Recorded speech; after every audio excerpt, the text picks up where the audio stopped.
The massive ships appeared without warning in Earth's solar system. They were sleek and silver, larger than anything humans had ever built. 27 vessels hung in the darkness of space like sleeping giants, their hulls reflecting the distant light of the sun. Admiral Kethvar stood on the bridge of his flagship, looking at the small blue planet through the viewing screen. His reptilian features showed no emotion as he studied Earth. This would be conquest number 10,847 for the Zephyrian Galactic Empire. Just another primitive world to add to their collection. Admiral, his communications officer said, "We are receiving a transmission from the planet." Kethvar nodded. This was always how it started. The primitives would beg, cry, or offer their wealth. Then they would submit, like all the others. The screen flickered and showed a human woman in a blue military uniform. She had short black hair and calm dark eyes. Behind her, Kethvar could see what looked like a command center with other humans working at various stations. "I am Admiral Sarah Chen of the United Earth Defense Coalition," the woman said. Her voice was steady and professional. "You have entered our solar system without permission. State your purpose." Kethvar was surprised. Most species cowered when they saw his ships.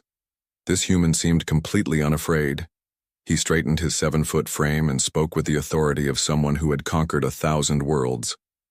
"I am Admiral Kethvar of the Zephyrian Galactic Empire.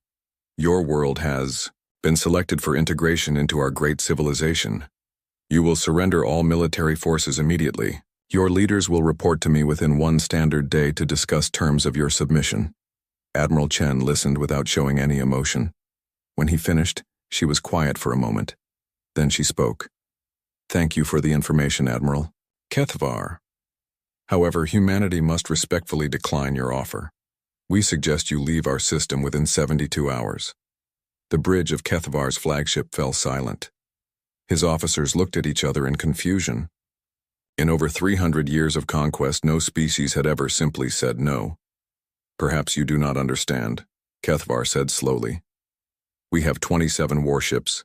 Each one can destroy your cities from orbit. Your primitive weapons cannot harm us. Surrender now, and your people will be treated well as subjects of the Empire." Admiral Chen nodded politely. "We understand your position perfectly, Admiral. Our answer remains the same. Please leave our system." Kethvar felt his anger rising. These primitives needed a demonstration of imperial power. He turned to his weapons officer. "Target the large asteroid in their belt, the one designated as Ceres. Destroy it." "Yes, Admiral." A beam of pure energy lanced out from the flagship. The asteroid, nearly 1,000 kilometers wide, simply vanished in a flash of light. The explosion lit up the darkness of space like a brief new star. Kethvar turned back to the screen, expecting to see fear in the human's eyes. Instead, Admiral Chen was speaking quietly to someone off-screen. She looked back at him with the same calm expression. "Admiral, we have noted your demonstration. Please observe ours." 3 points of light suddenly appeared around Kethvar's escort ships. For a moment, nothing seemed to happen. Then the 3 Imperial vessels simply disappeared.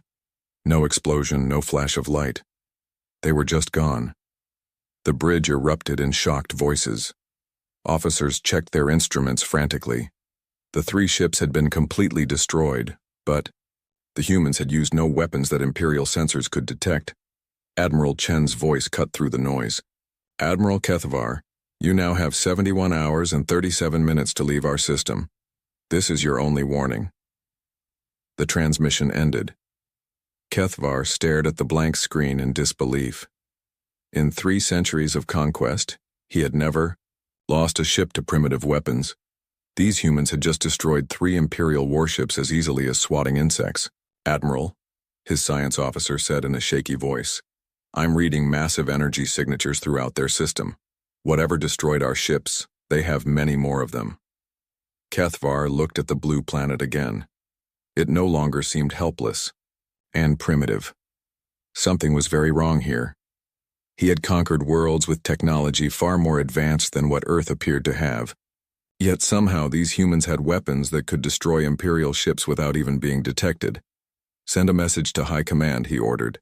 "Request immediate backup. Full battle group."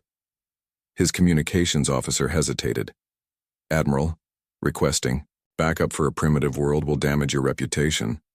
The High Command expects easy conquests. Kethvar looked at the empty space where his 3 escort ships had been. Send the message. While his crew worked frantically to understand what had happened, Admiral Chen sat in her command center deep inside Earth's moon.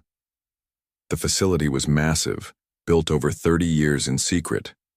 Banks of computers processed information from sensors, scattered throughout the solar system.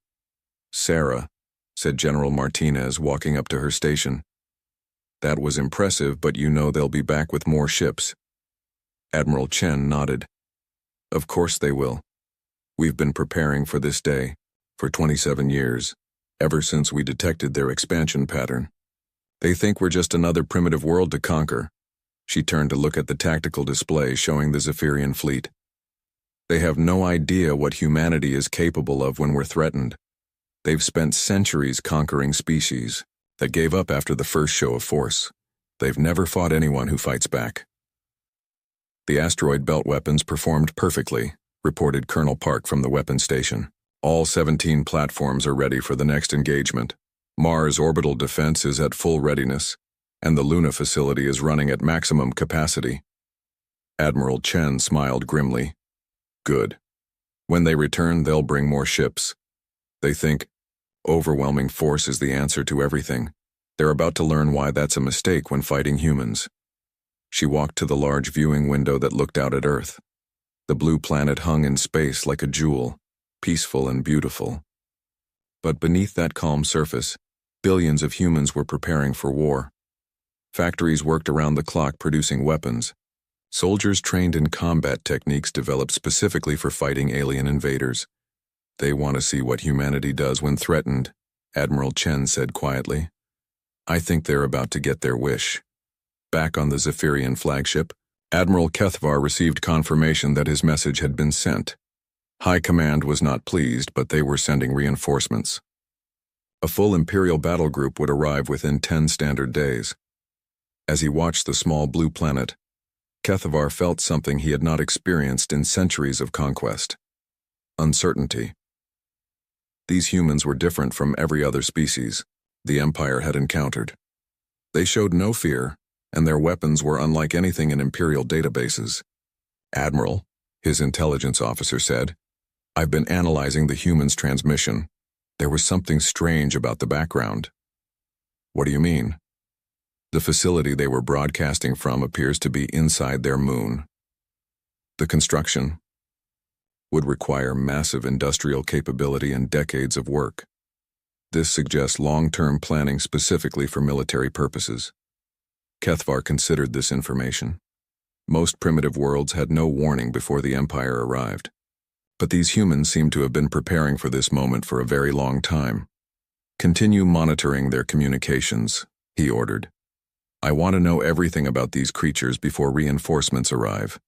As his ship drifted in the darkness of space, Admiral Kethvar began to wonder if conquest number 10, 8, or 47 would be as easy as all the others. Something told him it would not be. 10 days later, Admiral Kethvar watched as the Imperial reinforcements arrived. 135 warships dropped out of hyperspace in perfect formation. The fleet was massive, 5 times larger than his original force. Surely this would be enough to crush these stubborn humans. Fleet Admiral Drexnor commanded the reinforcements from his enormous battleship. He was older than Kethvar, with more scars on his reptilian hide from centuries of conquest. His reputation for crushing rebellious worlds was legendary throughout the Empire. "Admiral Kethvar," Drexnor's voice boomed through the communication system. "Explain to me how you lost 3 ships to primitives." Kethvar chose his words carefully. "Fleet Admiral, these humans are not typical primitives. They possess advanced weapons and show no fear of Imperial power. They have been preparing for our arrival for decades." Drexnor laughed, a harsh sound that made his bridge crew nervous. "Preparing? What could primitives possibly prepare that would threaten the Imperial fleet? Have you grown soft during your years of easy conquest?" Before Kethvar could respond, his communications officer interrupted. "Admirals, we are receiving a transmission from the human planet. Admiral Chen appeared on the screen again, still calm and professional. Behind her, the command center bustled with activity. She looked directly at Fleet Admiral Drexnor. "Fleet Admiral Drexnor of the Imperial 4th Battle Group," she said. "Welcome to our solar system. Your reputation precedes you. We know of your conquest of the Centauri colonies and the siege of New Titan."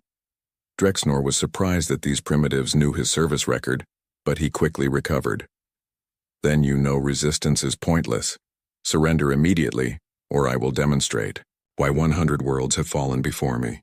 Admiral Chen nodded politely. "We have studied your tactical methods extensively, Fleet Admiral.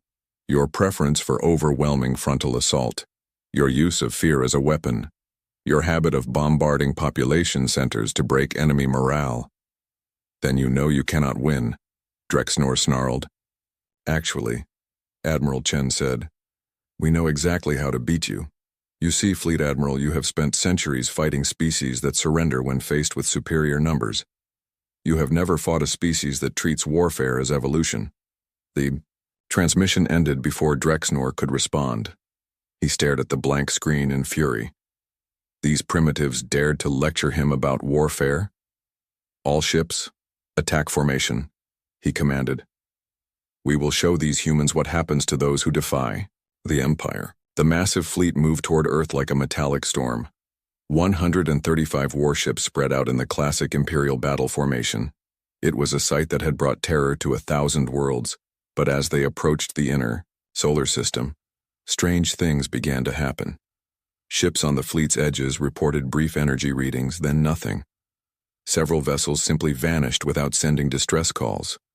Others reported their sensors being jammed by unknown sources. "Fleet Admiral," the tactical officer reported, "we have lost contact with 17 ships. No explosions detected. No enemy vessels sighted." Drexnor studied the tactical display with growing confusion. The missing ships had been spread across a wide area. What kind of weapons could strike so precisely without being detected? "Continue the advance," he ordered. "Maintain formation." As the Imperial fleet pushed deeper into the solar system, they entered what humans called the asteroid belt. To the aliens, it looked like empty space with scattered rocks. They had no idea they had just entered the largest minefield in human history. The attack began without warning. Asteroids that had seemed lifeless suddenly came to life, revealing hidden weapons platforms built into their rocky surfaces. Beams of energy lanced out from dozens of directions. But these were not the weapons platforms that concerned Admiral Chen. Those were just the distraction. The real weapons were invisible, moving through space like ghosts. Human ships, small and fast, using stealth technology that made them nearly impossible to detect. Each one carried enough firepower to cripple an Imperial cruiser. "Enemy ships decloaking," shouted the Imperial sensor officer. 50, no, 100. I count over 200 enemy vessels. But even as he spoke, many of the human ships were already fading back into invisibility. They would strike once, then vanish, then reappear somewhere else to strike again. Fleet Admiral Drexnor had never seen anything like it. The humans fought like no other species in Imperial records. They did not form battle lines or attempt to match firepower. Instead, they struck from everywhere at once, then disappeared before return fire could find them. "All ships, concentrate fire on the visible targets," Drexnor commanded. But there were no visible targets. The moment an Imperial ship locked weapons on a human vessel, it would vanish. Sometimes it would reappear behind the Imperial ship. Sometimes it would not reappear at all, leaving the aliens to wonder if it had been destroyed or was simply waiting for the perfect moment to strike again. The battle raged for hours, but it was unlike any battle the Imperial officers had ever experienced. They were being hunted. Every time they thought they had found the enemy, the humans would be somewhere else entirely. "Fleet Admiral," the damage control officer reported, "we have lost 68 ships. The humans appear to have lost only 12. Drexnor could not believe what he was hearing. His massive fleet was being systematically destroyed by an enemy they could barely see. Meanwhile, in the Lunar Command Center, Admiral Chen watched the battle with grim satisfaction. The human fleet was performing exactly as designed. Fast, invisible, deadly. Each ship was controlled by only a few crew members and advanced artificial intelligence. This allowed them to make maneuvers that would kill most organic beings. "Admiral," Colonel Park reported, "the aliens are trying to retreat to long range and bombard the planet directly." Admiral Chen smiled coldly. "Show them why that's a mistake." As the Imperial fleet pulled back, they discovered that Earth's moon was not what it seemed. The entire surface was covered with weapons platforms, all of them now coming online. Massive energy beams reached across space to strike at the retreating alien ships. But the moon was not the only surprise. Mars had been turned into a fortress world over the past 30 years. The red planet bristled with weapons that could reach across the solar system. Even the gas giant Jupiter had been surrounded with automated defense platforms. Fleet Admiral Drexnor realized with growing horror that the entire solar system was a trap. Every planet, every moon, every large asteroid had been turned into a weapon. The humans had not just been preparing for war. They had turned their entire home system into the galaxy's largest military base. "Fleet Admiral," his communications officer said with a trembling voice, "Admiral Chen is transmitting again." The human admiral appeared on the screen, but now she was not alone. Behind her stood other humans in military uniforms, all of them watching the battle with calm, professional interest. "Fleet Admiral Drexnor," Admiral Chen said, "you have now lost 70% of your fleet. We suggest you withdraw immediately." "This is impossible," Drexnor roared. "You are primitives. You cannot defeat the Imperial fleet." Admiral Chen's expression did not change. "Fleet Admiral, you made a fundamental error. You assumed that because we had not built a galactic empire, we did not understand warfare. The truth is, we understand it better than you do. You conquer through superior numbers and technology. We win through superior tactics and the will to fight." She paused, then continued in a voice that was completely calm but somehow terrifying. "You have seen what humanity does when we defend our home. Do not make the mistake of finding out what we do when we hunt." The transmission ended. "Fleet Admiral." Drexnor looked at his tactical display and saw his proud fleet reduced to scattered, damaged ships. In all his centuries of conquest, he had never imagined such a defeat was possible. "Signal the retreat," he said quietly. As the surviving Imperial ships limped away from Earth, Admiral Chen turned to her staff. "Send a message to all human colonies and deep space monitoring stations. Tell them the Empire knows we exist now. The next phase begins immediately." General Martinez looked at her with concern. "Sarah, they'll be back. And next time they'll bring their entire military." Admiral Chen nodded. "I'm counting on it. We've shown them we can defend ourselves. Now we need to show them what happens when they threaten humanity's future." She looked out at the stars beyond Earth's atmosphere. Somewhere out there, the Zephyrian Empire controlled thousands of worlds and trillions of beings. They thought their size made them invincible. They were about to learn why size did not matter when fighting a species that had spent millions of years perfecting the art of bringing down creatures much larger than themselves. News of the defeat spread through Imperial space like wildfire. On 1,000 worlds, subject species whispered in dark corners about the humans who had bloodied the Empire's nose. For the first time in centuries, beings who had given up hope began to dream of freedom again. Emperor Zexthal sat on his crystal throne in the heart of the Imperial capital, reading reports that made his blood run cold.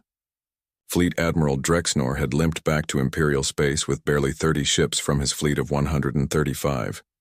The humans had not just won, they had made it look easy.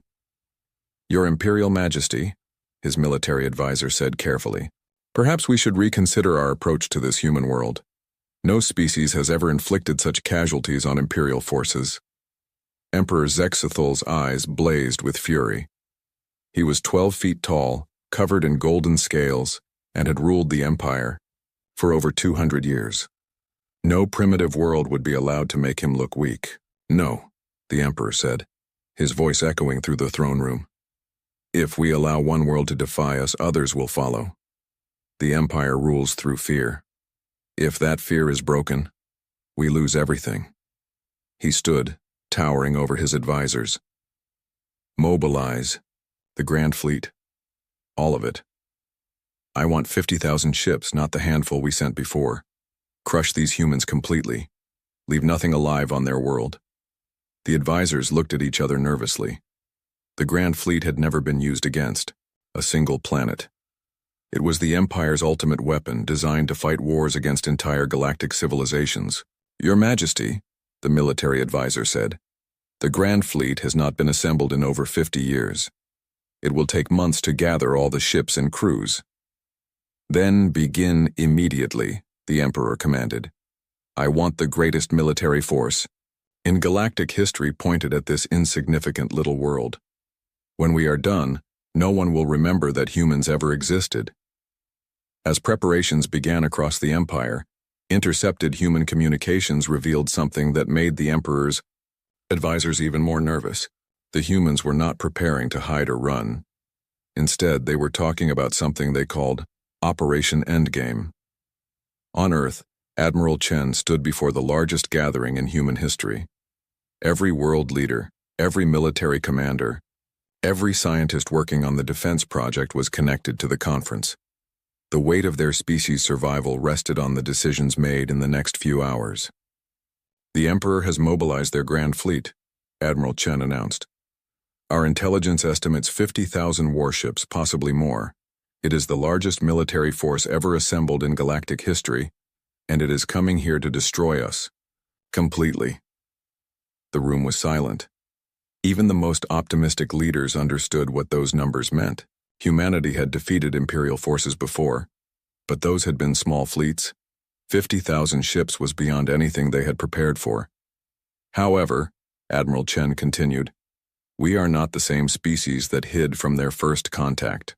For 30 years, we have been preparing for exactly this moment. Every human colony, every space station, every deep space facility has been working toward one goal: showing the galaxy what happens when you threaten our home. She activated a holographic display that showed the entire solar system.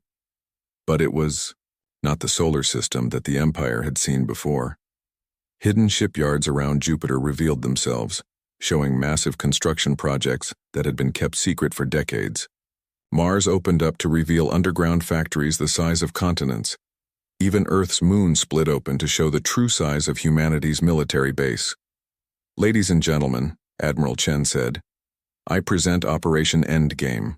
For 30 years, we have been reverse engineering every piece of Imperial technology we could find. We have studied their tactics, their weaknesses, their psychology. We have built a fleet designed specifically to fight the Zephyrian Empire. The display showed human ships unlike any that had fought in the previous battles. These were not the small, fast vessels that had harassed Imperial forces. These were massive warships, each one incorporating technology from a dozen different alien civilizations, all improved with human innovation and human determination. How many ships? Asked General Martinez. Admiral Chen smiled grimly. 15,000 combat vessels, another 10,000 support ships, plus automated defense platforms, mobile weapons platforms, and the most advanced artificial intelligence network ever created. The room erupted in excited voices. President Williams of the North American Union raised her hand for quiet. Admiral, can 25,000 ships really stand against 50,000 Imperial warships? Admiral Chen's expression became deadly serious. Madam President, you are thinking like the Empire does. You are counting ships and comparing numbers. The Empire has spent centuries conquering through superior technology and overwhelming force. They have never fought a species that makes warfare into an art form. She walked to the holographic display and pointed to a section showing human fleet formations. The Empire builds their ships for intimidation and firepower. We build ours for killing Imperial ships. The Empire crews their vessels with millions of beings who surrender when things go badly. We crew ours with humans who would rather die than give up. The Empire fights to conquer. We fight to survive. She turned back to face the assembled leaders. But, most importantly, the Empire has never fought an enemy that adapts in real time. Every battle they have ever fought has followed the same pattern: show up with bigger guns, demand surrender, crush any resistance. They have no experience with an enemy that learns from every engagement and implements improvements mid-battle. Admiral Chen activated another display showing human manufacturing capabilities. Our ships are designed to be rebuilt and upgraded rapidly. Our weapons can be modified between battles. Our tactics change based on what we learn about the enemy. When the Empire sends 50,000 ships against us, they will be fighting the same way they always have. We will be fighting in ways they cannot imagine. She paused, looking around the room at the faces of humanity's leaders. There is something else. Our psychological warfare division has been studying Imperial communications for years. The Empire rules through fear, but that also makes them vulnerable to fear. They have never faced an enemy that refuses to be intimidated. They have no idea how to handle opponents who fight back harder when threatened. General Martinez stood up. Admiral, what happens if we lose? What happens to the human colonies, to Earth, to everything we have built? Admiral Chen was quiet for a moment. When she spoke, her voice carried the weight of absolute determination. General, we are not going to lose. The Empire thinks they are hunters coming after prey. They are about to discover that they are prey coming within reach of hunters. Humanity evolved as persistence predators. We are the species that chased mammoths across continents until they died of exhaustion. We are the species that turned warfare into science, art, and philosophy all at once. She looked out through the viewport at the stars beyond Earth. The Empire has never fought humans before. They are about to learn what that means. As the meeting broke up, Admiral Chen walked to her private office. On her desk was a message from Deep Space Monitoring Stations. The Imperial Grand Fleet had begun moving. 53,000 ships, the largest military force in galactic history, was heading toward Earth. Admiral Chen smiled coldly and opened a communication channel to every human military facility in the solar system. All stations, this is Admiral Chen. Operation Endgame is now active. The Empire wants to see what humanity does when our backs are against the wall. I think it's time we showed them. Across the solar system, human ships began emerging from hidden facilities. Weapons platforms that had been disguised as asteroids came online. Defense networks that had been built in secret began their final preparations. But in her heart, Admiral Chen knew that ships and weapons were not what would win this war. What would win it was something the Empire could not understand and could not fight. The absolute refusal of humanity to give up. The Empire was coming to destroy them. Humanity was waiting to teach them why that was impossible. The Imperial Grand Fleet arrived at the edge of Earth's solar system like a metallic storm cloud. 53,000 warships stretched across space in a formation so large that it took light several minutes to travel from one end to the other. At the center of this massive armada was the Emperor's personal flagship, a vessel the size of a small moon. Emperor Zexathul stood in his command chamber, watching the small blue planet through a viewing screen that showed magnified images from across the fleet. This time, there would be no negotiations, no demonstrations of power.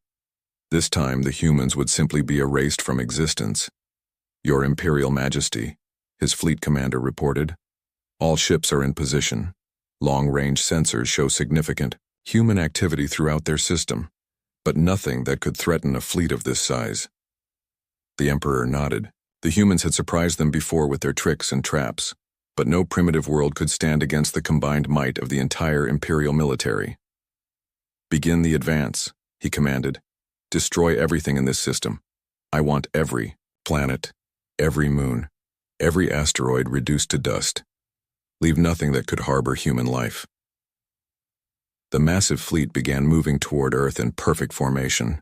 It was a sight that had never been seen before in galactic history. The combined military power of an empire that controlled half the galaxy, all focused on destroying one small world. But as they moved deeper into the solar system, Admiral Chen watched their approach from her command center inside Earth's moon. Around her, thousands of human officers worked at stations that controlled the most advanced military network ever created. She had spent 30 years preparing for this moment. Admiral, Colonel Park reported, the Imperial fleet is maintaining standard formation. They are not attempting to adapt their approach based on our previous engagements. Admiral Chen nodded. This was exactly what she had expected. The Empire had won every battle for centuries using overwhelming force. They had no experience with enemies who forced them to change their tactics.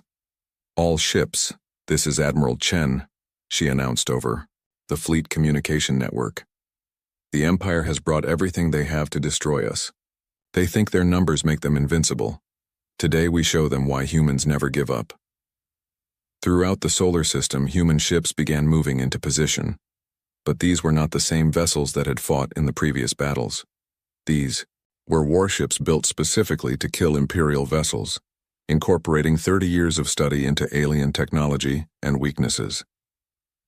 The first engagement began at the outer edge of the asteroid belt. Imperial ships detected what appeared to be a small human fleet and moved to destroy it. But as they closed in, the human ships began to change. Modular sections detached and recombined in different configurations. Single ships became multiple smaller vessels. Large vessels combined to form massive weapons platforms. "What are they doing?" the Imperial Fleet commander asked as he watched human ships transform in real time. "Unknown, sir," his tactical officer replied. "Their vessels appear to be completely modular.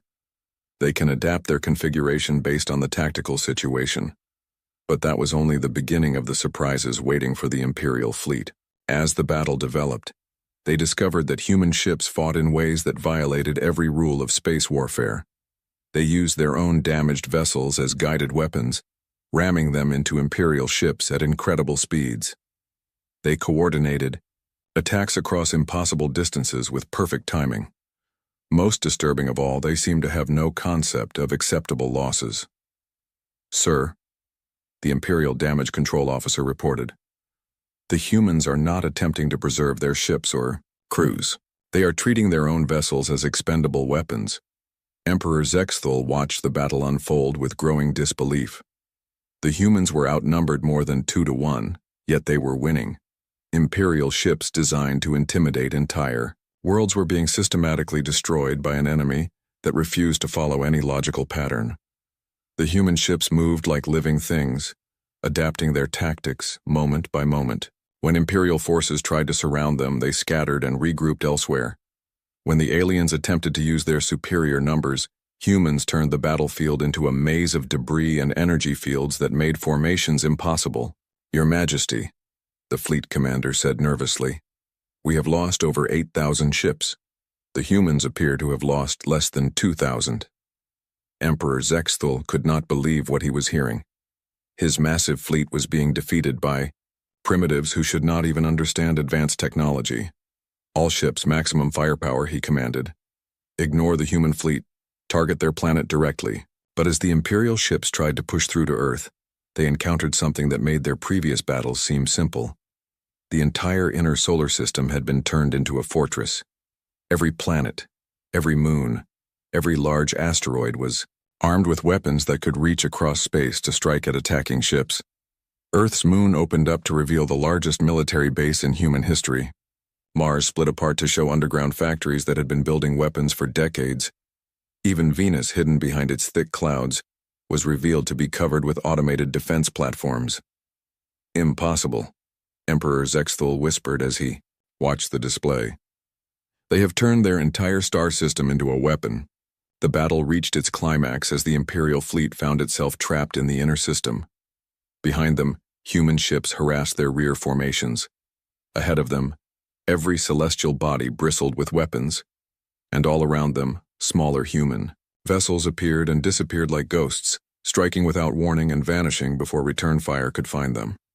Admiral Chen coordinated the battle from her lunar command center, watching as 30 years of preparation came together in perfect harmony. Human ships operated with minimal crews and advanced artificial intelligence, allowing them to make maneuvers that would kill most organic beings. When Imperial vessels tried to ram human ships, the humans rammed back harder. When the aliens tried to overwhelm them with numbers, humans used those numbers against them, creating confusion and friendly fire incidents throughout the Imperial fleet. "Admiral," General Martinez said, standing beside her command chair, "their formation is breaking apart. They are losing coordination." Admiral Chen watched as the massive Imperial fleet began to fall into chaos. Ships designed to fight in perfect formation were being forced to operate independently, Commanders who had spent centuries following standard tactics were faced with an enemy that had no standard tactics at all. "Signal all human vessels," Admiral Chen ordered. "Begin Phase 2. Throughout the solar system, human ships began implementing tactics that the Empire had never seen before. They stopped trying to engage in traditional space combat and instead began hunting Imperial vessels like predators stalking prey. Human ships would shadow Imperial vessels for hours, learning their patrol patterns and crew rotations, then strike, at the moment of maximum vulnerability. The psychological effect on Imperial forces was devastating. They had come expecting to fight a conventional battle against an outnumbered enemy. Instead, they found themselves being hunted by an enemy that seemed to know their every weakness and fear. "Your Majesty," the Imperial Communications Officer reported, "we are receiving surrender requests from over 200 of our own ships. Many commanders are requesting permission to withdraw." Emperor Zexthul stared at the tactical display in disbelief. His grand fleet, the pride of the Empire, was falling apart. Worse, intelligence reports were coming in from across Imperial space. News of the battle had spread, and subject worlds were beginning to rebel. "Sir," his intelligence advisor said quietly, "we are receiving reports of uprisings on 17 Imperial worlds. The subject species believe that if humans can defeat us, they can achieve freedom as well." For the first time in his long reign, Emperor Zexthul faced the possibility of complete defeat. The empire he had built through fear and intimidation was crumbling, because one small world had refused to be intimidated. As the battle raged around Earth, Admiral Chen received a priority message from deep space monitoring stations. Human colonies throughout the galaxy were reporting the same thing. Imperial forces were beginning to withdraw from frontier worlds to reinforce the core systems. "Admiral," Colonel Park said, "we are winning. The Empire is pulling back their forces throughout the galaxy." Admiral Chen looked at the tactical display showing the remains of the Imperial Grand Fleet. Less than 15,000 ships remained operational, and many of those were badly damaged. The largest military force in galactic history had been broken by human determination and human ingenuity. But she knew the real victory was not just military. For the first time in centuries, species throughout the galaxy were seeing that the Empire could be defeated. The psychological foundation of Imperial rule was cracking. "Open a channel to the Imperial flagship," she ordered. Emperor Zexthul's image appeared on the screen, his golden scales dulled with defeat. "Emperor," Admiral Chen said, "your Grand Fleet is defeated. You have a choice. Withdraw now, or watch it be destroyed completely." The Emperor looked at her with eyes full of rage and disbelief. "This is impossible," he said. "You are primitives. You cannot defeat the Empire." Emperor Zexthul sat in his throne room staring at reports that would have been unthinkable just weeks before. His Grand Fleet had limped back to Imperial space with fewer than 12,000 ships. More than 40,000 of the finest warships in galactic history had been destroyed or crippled by a single primitive world. But the military defeat was only the beginning of his problems. Across the Empire, subject worlds were rising in rebellion. Species that had been crushed centuries ago were suddenly finding the courage to fight back. The impossible victory of humanity had shattered the myth of imperial invincibility. "Your Imperial Majesty," his intelligence minister reported, "we now have active rebellions on over 300 worlds. The subject species believe that if humans can defeat us, they can win their freedom as well." The Emperor closed his eyes. In 200 years of rule, he had never faced a crisis like this. The Empire had been built on fear, and that fear was evaporating like mist in sunlight. "What do our spies report about human capabilities?" he asked. The intelligence minister hesitated. "Your Majesty, our analysis suggests that humanity has been reverse engineering Imperial technology at an unprecedented rate. Their shipyards are producing vessels that incorporate the best features of dozens of different species, all improved with human innovations. How long before their technology surpasses ours?" "Conservative estimates suggest 5 years, Your Majesty. Optimistic projections give us perhaps 3 years before human ships are superior to ours in every category." Emperor Zexthul felt a chill run down his spine. In 5 years, these impossible humans would have technology that surpassed the empires. In 10 years, they might have a fleet capable of threatening the imperial capital itself. "Summon the War Council," he commanded. "We must decide how to deal with this threat before it grows beyond our ability to contain."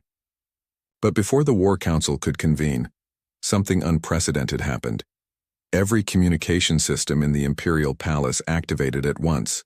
Screens throughout the building displayed the same image.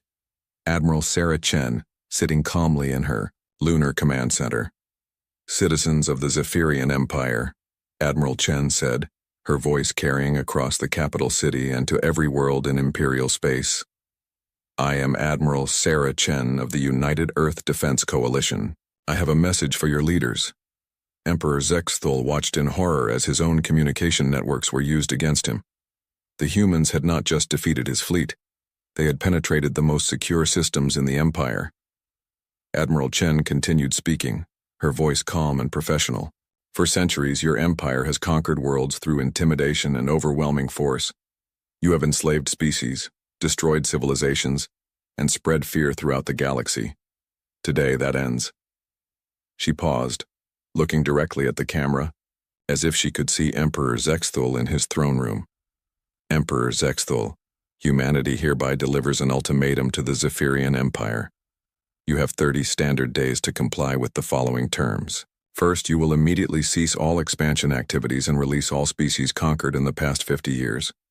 Second, you will withdraw Imperial forces to your original territory and dissolve all occupation governments. Third, you will pay reparations to every world you have damaged." The throne room fell silent. Emperor Zexthul could not believe what he was hearing. A primitive world was dictating terms to the Empire. Admiral Chen's voice continued, carrying a note of cold certainty.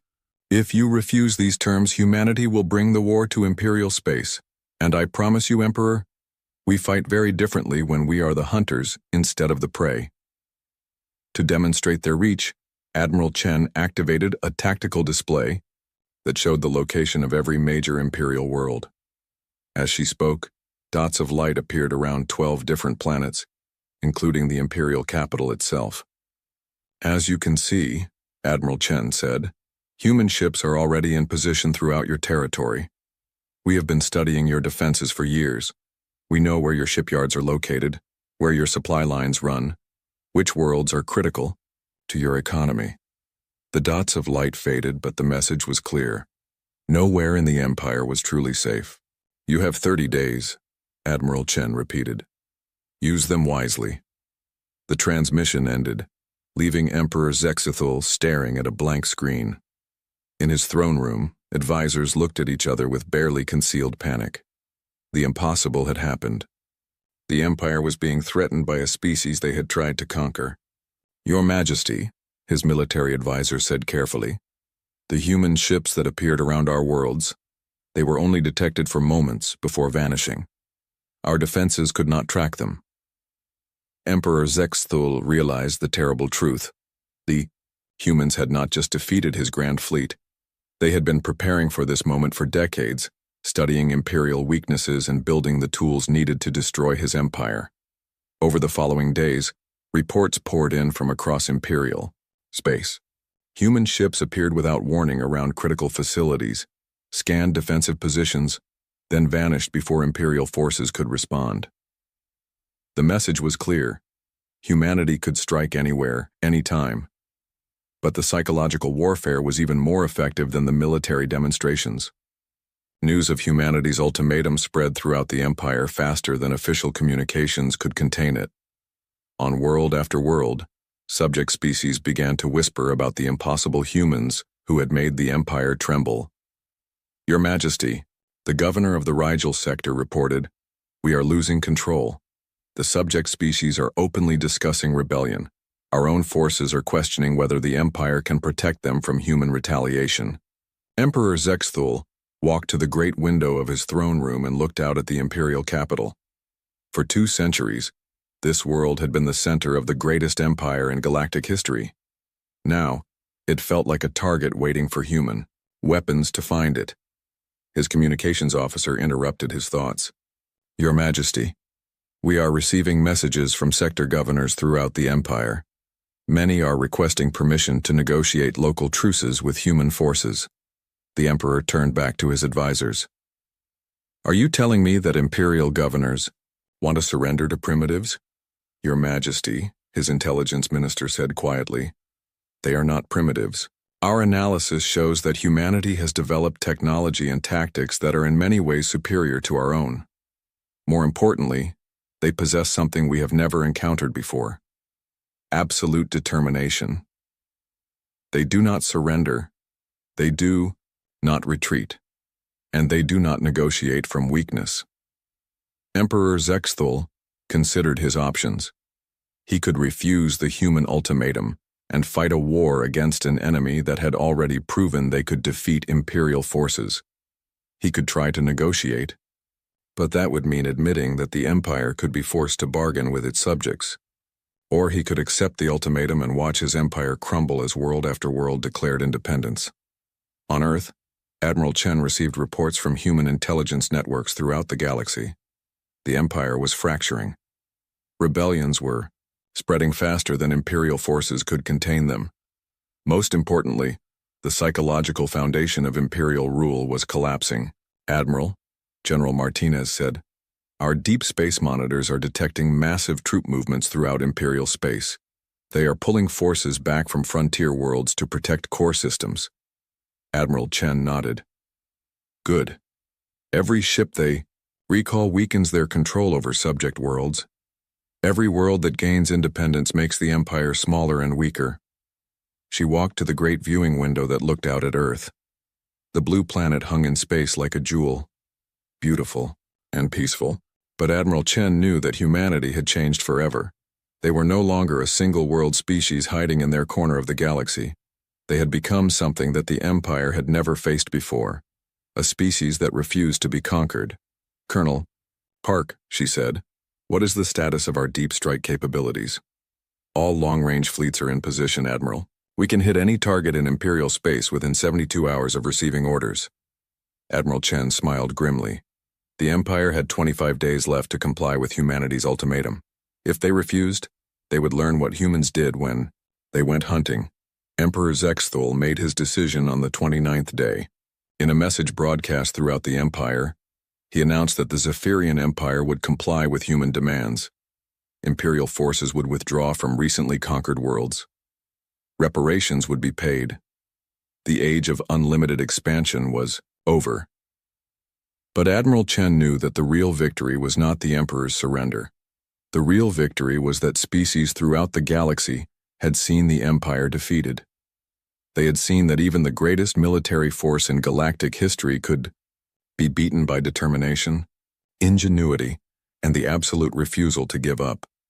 As she watched reports of celebrations on newly freed worlds, Admiral Chen allowed herself a moment of satisfaction.